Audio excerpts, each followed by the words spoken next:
When I had first watched Cyberpunk Edgerunners back in 2021, I was left devastated by the narrative. However, everything wrapped up well enough for me to be ultimately satisfied with it, so ultimately 9 out of 10.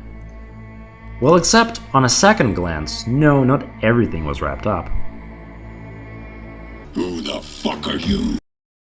Adam Smasher still looms over the Night City and over the audience. A one-of-a-kind antagonist that manifests into the story, breaks everything, and then just ends the story.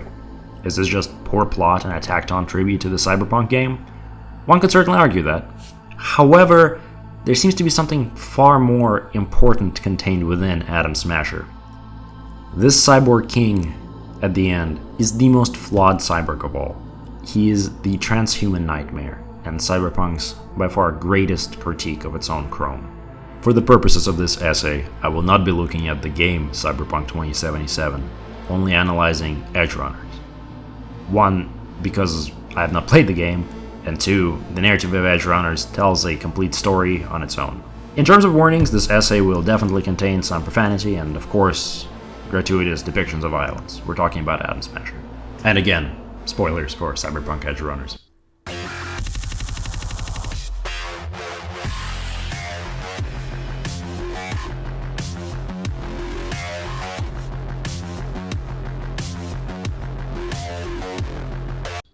The 2022 Cyberpunk Edgerunners anime follows the journey of David, a teen with an incredible affinity for bodily augmentations, into the world of cybernetics, violence, and ultimately insanity. Throughout the show's 10-episode runtime, the audience witnesses a kind of positive correlation between the number of cybernetic body modifications and the amount of violent outputs of the bearers of those cybernetics. Greater amounts of modifications, or Chrome, lead to greater capacities for murder. This parallel lies at the core of the story, with the addition of metal consistently subtracting flesh from the narrative.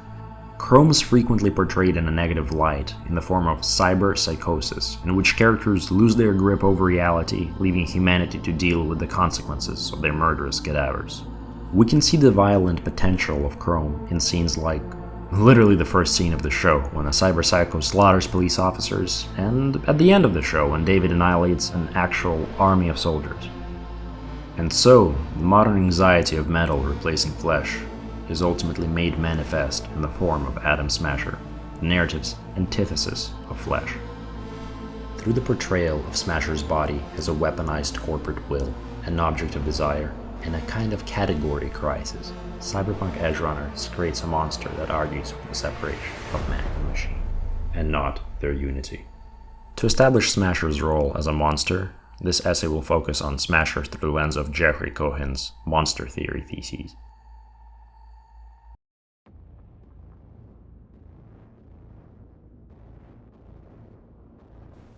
To begin analyzing Smasher as a cyborg monster, one must simply look at his body and how it is designed with the sole purpose of violence, while simultaneously being the most cybernetic body in the whole setting. The first thesis of Cohen's monster essay states that the monster's body quite literally incorporates fear, desire, anxiety, and fantasy, giving them, monsters, life and an uncanny independence. So therefore first it is necessary to understand the fear and anxiety that Smasher's body stands for within the story. Allegedly, he is entirely machine, the first human to handle a full transition into steel. Yet as the first member of his new species, he does not represent an enlightened post-human. From his built-in rocket launchers to his skull-like face, he is the embodiment of murder and death. Within the narrative itself, he brings the story to a close, killing the characters and metaphorically killing said story.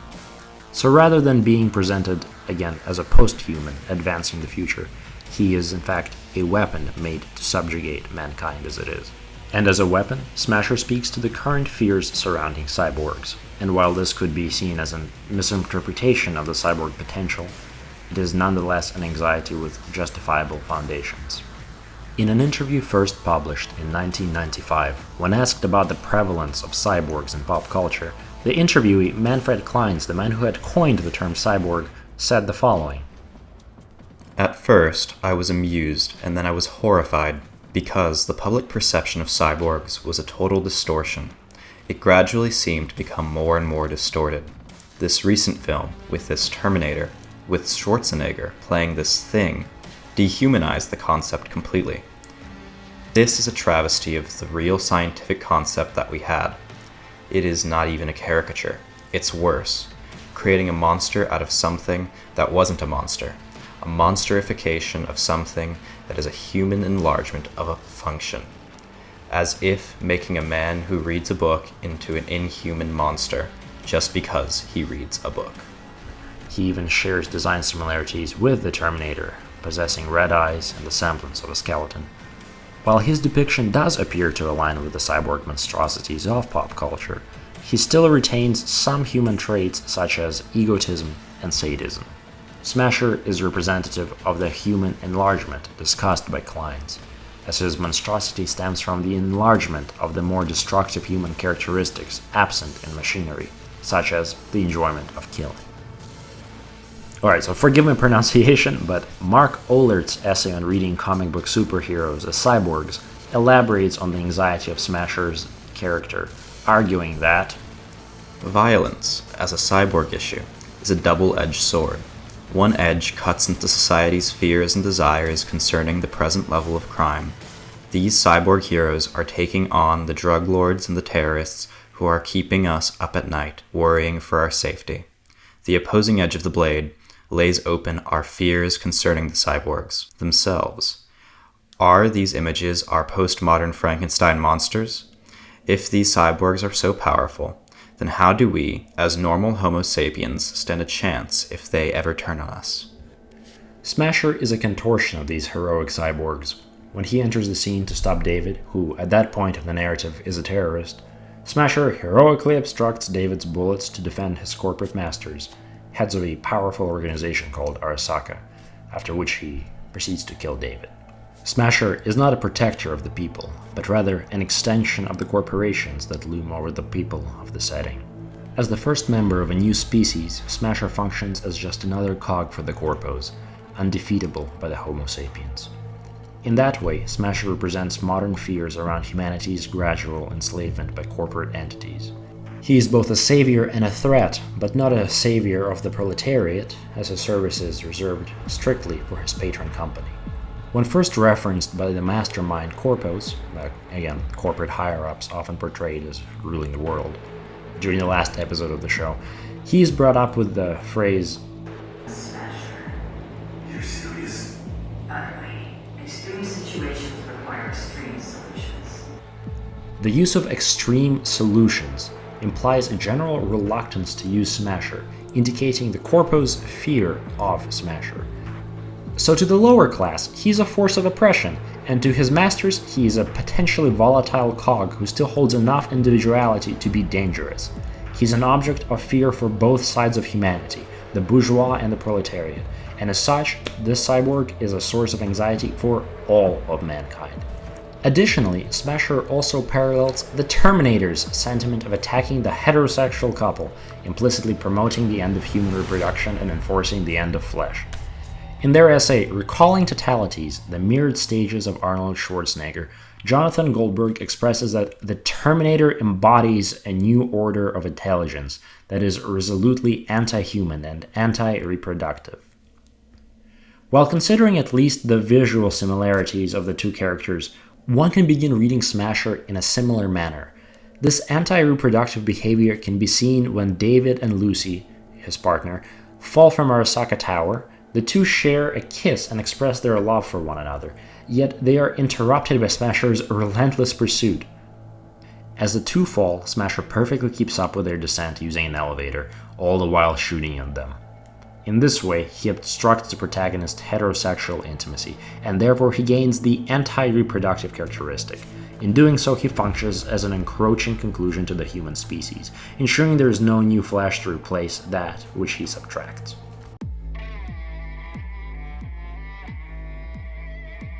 While Smasher functions as an object of dread for both the protagonist and the viewer, a part of his character speaks to David and the audience's deeper human desires for Smasher's raw power and immortality, which David attempts to gain through the body augmentations. In his sixth thesis, Cohen argues the same creatures who terrify and interdict can evoke potent escapist fantasies. The linking of monstrosity with the forbidden makes the monster all the more appealing as a temporary egress from constraint. This secret desire for the monsters is quite evident in the case of Smasher. At the beginning of Cyberpunk Edgerunners, David is weak and abused by people with augmentations, like in the instance of his rich, augmented classmates beating him down. Yet, as the story progresses, he reclaims control over his life, as depicted by his successes with the Edgerunners gang, but more importantly by his gradual unity with the cybernetics. It is the Sandevistan, a body modification that allows him to think and move at an inhuman speed, that first elevates him above the crowd, enabling him to seemingly transcend time itself. It is this mastery of time that correlates with the immortality of Smasher. At the show's midpoint, after a time skip, the audience gets to see a significantly more augmented David. Here at his doctor's workshop, he and the audience are first introduced to the legend of Adam Smasher. It is said that there is a chance that David could one day be like Smasher if his affinity for augmentations continues. Smasher is portrayed as the end goal of body augmentation, something beyond human, so much so that he's dismissed by David as just a story. At this point, it should be noted that David's augmentations lead to the ever greater amounts of violence, as his capacity to kill parallels his journey into becoming a cyborg. In the end, when he dons a powerful cyber skeleton, he is more like Smasher than he has ever been before. Yet even when having the capacity to destroy an army, he is no match for Smasher. In that sense, Smasher is like an unattainable body of power, one for which cyborgs strive yet inevitably fail to attain. More concept than human, he is a body of death itself. Must just be special, I guess. Ha! Makes you Adam Smasher 2.0, Joe. Adam who? Adam Smasher, named to know. To some, a hero of the Fourth Corporate War. To others, a fully bugged boogeyman, a walking nightmare. But to all, a living legend. The kind that fills graveyards on Arasaka's orders. An urban myth, that's all. Cyberpunk Edgerunners is a world of violence, one where no character is safe from a stray bullet and contact with steel turns meat to mist. In all depicted confrontations of authorities with cyborgs, most exemplified when David dons the cyber skeleton, police officers and soldiers attempt to stop individual cyborgs only to die in droves as a result. In the beginning of the show, David's mother dies as a result of the crossfire of cyborg violence, not even directly intervening in the conflict.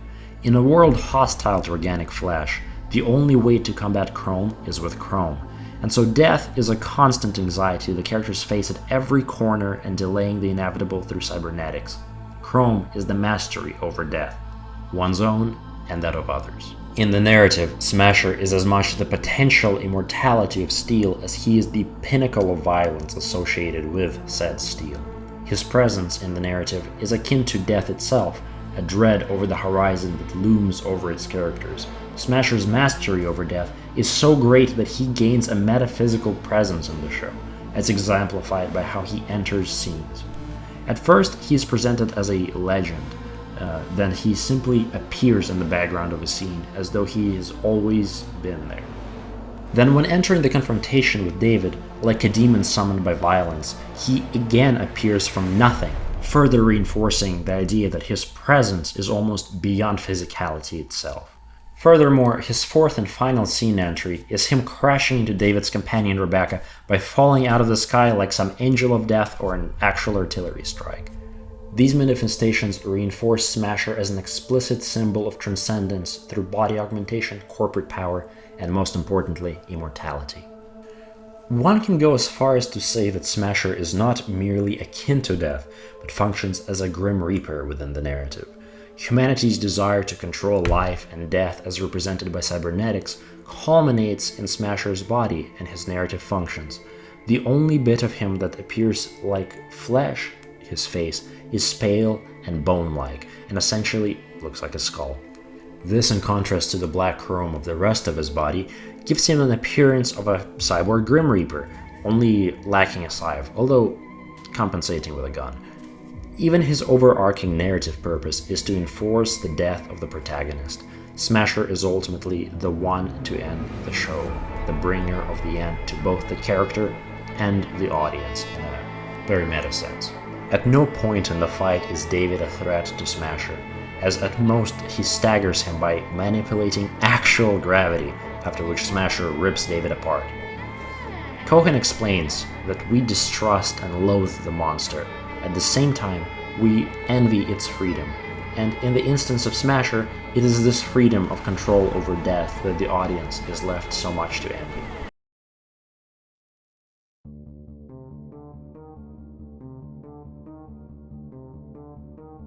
However, while embodying fear and desire, Smasher is not the perfection he appears to be on the surface, as his category crisis reveals a critique of cyborgs at large.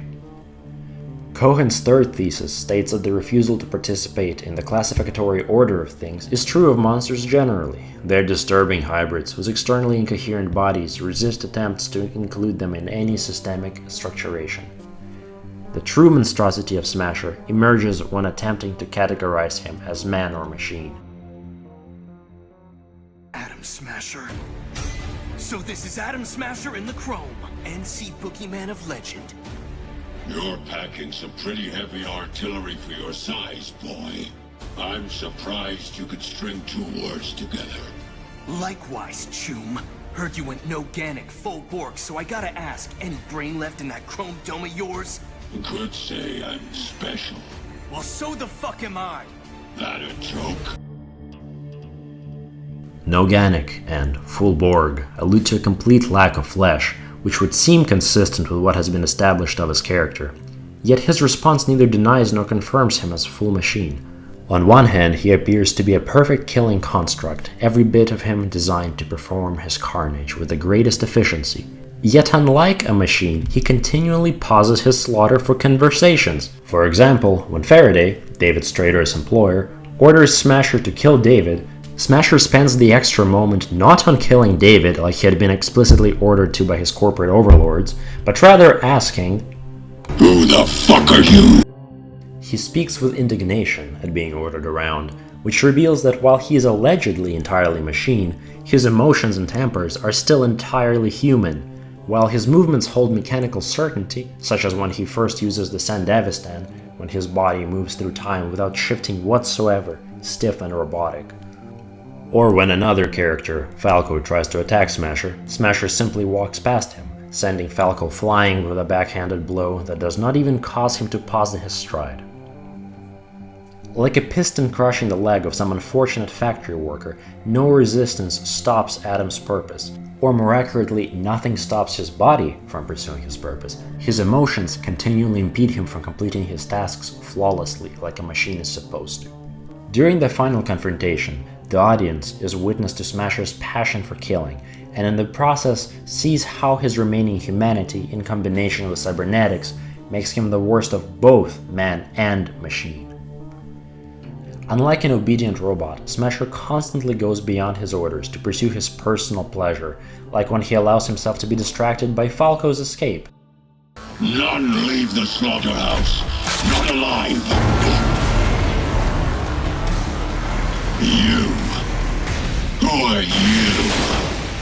To challenge me? When you can't even stand without your anti-grav crutches. You think you're special cause you're scrappy? Don't make me laugh! Which is when he is hit by David for the first and last time throughout the whole fight, sending him over the edge into a frenzy. David being able to get a single hit on Smasher is by far the greatest insult to the seemingly untouchable god of death, as it serves as a reminder that something about him is still human. The human in Smasher only serves as an impediment to the machine, while the machine serves to enhance his capacity for domination, and when combined, they create the worst of both worlds. This monstrosity of melding the two is explicitly revealed when Lucy tries to hack into Smasher's mind, only to discover a malformed, fanged skull, more vampiric than human, representative of his state as a monster. And finally, another warning to humanity, coded in Smasher, is his relation to the cyber skeleton, as a fall from the post-human future. When the corpos tell him that he will have fun destroying the weapon, Smasher says, It's a child's toy reliant on anti-grav training wheels. Not even worth my time. By calling the cyberskeleton a child's toy, he refers to himself as a child, suggesting a manner of mental regression because of a body modification. The cyberskeleton's design also pushes this idea, as its proportions with massive arms seem to resemble that of a gorilla, which makes it appear as though Smasher's next upgrade would have made him more like a de-evolution from the human into something more bestial. This return to a more brute physicality seems to suggest that in pursuing transhumanism through body augmentation, mankind might emphasize its more primal characteristics, and as such regress from what is considered human, stepping away from the post-human future that was envisioned by the transhumanists in the first place.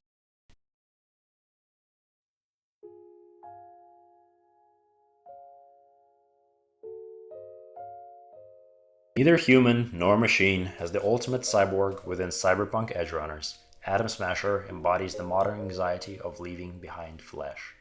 While his mastery over death is a trait coveted by mankind through all of history, Smasher's role in subjugating the proletariat in the future, while himself being a corporate slave, shows what such a transition to metal could really do to a society.